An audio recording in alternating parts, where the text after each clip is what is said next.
परमैन जिस शो को आपने कभी न कभी जरूर देखा होगा, जिससे हमारी बचपन की कई सारी यादें जुड़ी हुई है। लेकिन क्या आप बात जानते हैं कि जापान में परमैन को परमैन नहीं बल्कि पेमैन बोला जाता है। खास बात ये नहीं है, बल्कि खास बात तो ये है कि क्या परमैन कभी अर्थ पे वापस आएगा और पाकी यानी कि सुमिरे से वापस मिल पाएगा। और क्या आप बात जानते हैं कि परमैन अर्थ पे वापस आएगा या नहीं। इस बात के सबूत हमें डोरेमोन एंड नोबिता के शो में देखने को मिलते हैं। ये सब जानेंगे आज के इस अमेजिंग वीडियो में।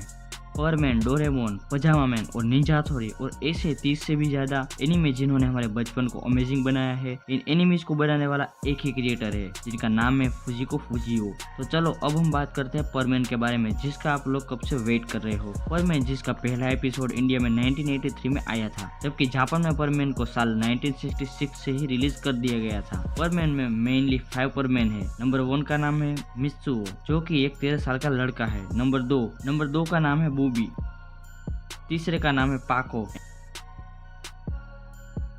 चौथे का नाम है पायान। और पांचवे की तो बात ही क्या करें, जो कि बर्डमैन को ब्लैकमेल करके परमैन बना है, जो कि एक 2 साल का बच्चा है जिसका नाम है पाबो। हुआ ये था कि एक बार मित्सुओ परमैन बन रहा था, तभी इस 2 साल के बच्चे ने मित्सुओ को देख लिया। फिर मजबूरी में बर्डमैन को इस बच्चे को परमैन बनाना ही पड़ा और इस तरह ये 5वां बच्चा परमैन बन गया। अब बर्डमैन जो कि है सब परमैन का बॉस, जिसने सभी परमैन को ताकत दी है, वो आया हुआ है एक प्लानेट से, जिसका मानना है कि अर्थ पे वो सभी क्राइम को अकेला नहीं रोक सकता। इसलिए वो बनाता है परमैन की पूरी टीम, जो कि उसकी गैरहाजिरी में अर्थ पर रहे और अर्थ की रक्षा करे। परमैन के पास एक ऐसा हेलमेट होता है जिससे उसकी शक्ति कई गुना तक बढ़ जाती है। हेलमेट एक ट्रांसलेटर की तरह भी काम करता है, जिससे वो किसी भी भाषा को समझ सकता है एंड किसी भी भाषा को बोल सकता है।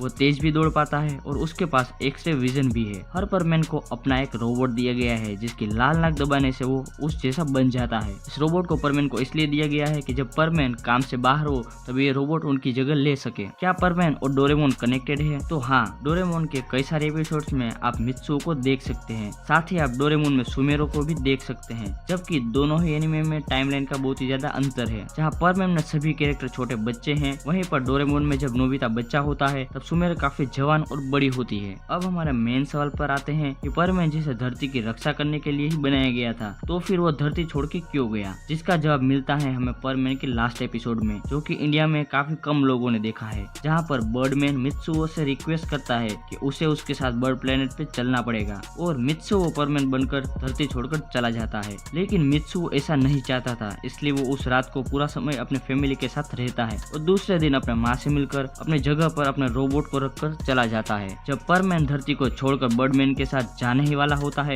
तब वो आखिरी बार परमैन से मिलता है। वो सभी परमैन को गले लगता है। मित्सुओ जो कि परमैन नंबर 1 था, वो मिस सुमेरो को बहुत ज्यादा चाहता था, लेकिन उसे ये पता नहीं था कि सुमेरे ही पाको है और पाको यानी कि सुमेरो भी परमैन को दिल से चाहती थी। लेकिन रूल ये था कि अगर कोई भी परमैन अपनी आइडेंटिटी रिवील करता है तो उसकी सारी शक्तियां चली जाएंगी। लेकिन इसके बाद भी जब परमैन धरती को छोड़कर जा रहा था, तो पाको ने अपना हेलमेट हटा के उसे अपना असली चेहरा दिखाया था, जिसे देखकर पाको की सभी पावर्स चली गई। इसके बाद परमैन का मन तो नहीं था धरती छोड़कर जाने का, लेकिन फिर भी वो जाने के लिए मजबूर था। अब पाको यानी कि सुमेरे जिंदगी भर परमैन का अर्थ पे वापस आने का इंतजार करती है और ये इस बात का जिक्र करती है नोबिता से डोरेमोन के एक एपिसोड में। अब ये अधूरी लव स्टोरी कब खत्म होगी ये तो हमें पता नहीं है, लेकिन इस एपिसोड को देखकर परमैन देखने वाले लोगों के मन में कई सारे सवाल खड़े हो गए थे कि बर्ड प्लैनेट पर क्या हुआ था कि परमैन को वहां जाना पड़ा। क्या पाको की पावर सच में जिंदगी भर के लिए चली गई है? पाको की शादी अंत में किससे होती है? क्या परमैन कभी धरती पर वापस आएगा? लेकिन इनमें से एक सवाल का जवाब हमें डोरेमोन के एक एपिसोड में देखने को मिलता है,